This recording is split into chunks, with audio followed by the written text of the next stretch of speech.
Hello guys, मैं आज आपको एक कहानी सुनाऊंगा जिससे हमें बहुत ही मज़ा आएगा और उस कहानी से हमें बहुत कुछ सीखने को मिलेगा। ये कहानी है, मैं आज बैठा हुआ था और मुझे मेरे पिताजी ने सुनाई है ये कहानी। इस कहानी से हमें बहुत कुछ सीखने को मिलेगा। तो मेरे पिताजी, मैं, मेरा भाई बैठे हुए थे और पापा ने मुझे ये कहानी सुनाई। बेटा, आज तुझे एक नई कहानी सुनाता हूँ जिससे तुझे कुछ सीखने को मिलेगा। तो मैं बैठा था तो पापा ने बोला कि जे कहानी की शुरुआत होती है। एक बाप था, वो चोर था और बेटा स्कूल जाता था। और इस कहानी में चोर बाप था और बेटा स्कूल जाता था। इससे उन्हें बाप बोलता है, 12th पास आउट हो जाता है लड़का। 12th पास होकर घर आता है और घर आने के बाद उसे बोलते हैं, बाप बोलता है कि जी बेटे क्या करेगा आप? बेटे ने बोला, पापा मैं बिजनेस करूँगा। जी बिजनेस क्या करेगा, कितना कमाएगा? छोड़ तू ये सब चीज़ें, मैं तुझे मेरा नया बिजनेस बताता हूँ, वो बिजनेस करेंगे, इससे बहुत पैसा ही पैसा होगा। तो चला जाता है बाप के साथ बेटा।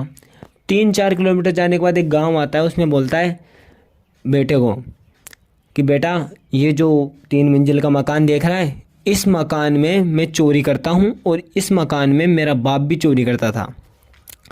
और इसके बाद बेटे ने बोला कि जे पापा क्या इससे हम पहले से आप इसमें चोरी करते हो? कि जी बेटा ये इसी मकान में मैं मेरी 3-4 पीढ़ी हो गई, इसी परिवार को लूटते लूटते हम आज भी है और ये हमें कभी पकड़ नहीं पाए। बहुत पैसे वाले हैं, इससे हमें कोई फ़र्क नहीं पड़ेगा इनके, हम इनको लूटे जाएंगे। तो बेटा बोलता है, पापा आज अपन को आपकी पूरी ज़िंदगी हो गई इस मकान में से चोरी करते करते, फिर भी आपके घर में उजाला नहीं है, इसके घर में उजाला है। इसका मतलब पढ़े लिखे होकर पढ़ना चाहिए और इससे हमें भी अपने मकान में रोशनी करनी चाहिए। और इससे हमें शिक्षा मिलती है, पढ़ लिख के आगे बढ़ो, चोरी चोर करे इससे कोई मतलब ना निकले, और पढ़ लिख के बन जाए डॉक्टर, इंजीनियर, पुलिस वाला, तो उससे चोर को पकड़ के थाने में डल जाए। इससे हमें बहुत कुछ शिक्षा मिलती है। इससे हमें मिलता है हमें हमेशा अपनी अच्छी संगति की राह पर चलना चाहिए।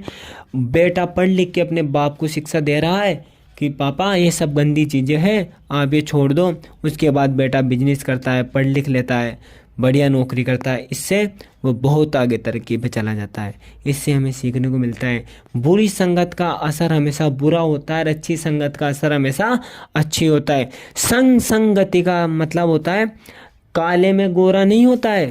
भाई आप किसी व्यक्ति के साथ रहोगे काले के साथ, तो आप गोरे हो तो उसके साथ रहने से आप काले नहीं हो जाओगे। इससे फ़र्क ये पड़ेगा कि आप वहाँ उसके साथ नहीं, उसके रंग पे आपके संग नहीं आएगा, उसके आपके बरण में ऐसा आ जाएगा। वो जैसे वो करता है वैसा आप भी करोगे। अगर वो दारू पीता है तो आप भी दारू पीना सीख जाओगे। ये चीज़ होती है। और मैं आपको बताने चाह रहा हूँ कि ये सब चीज़ें हकीकतें।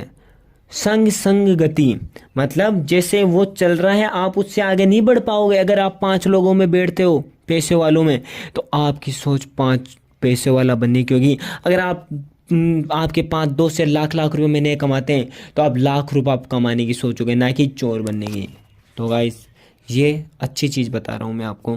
Thank you. आज कहानी अच्छी लगी।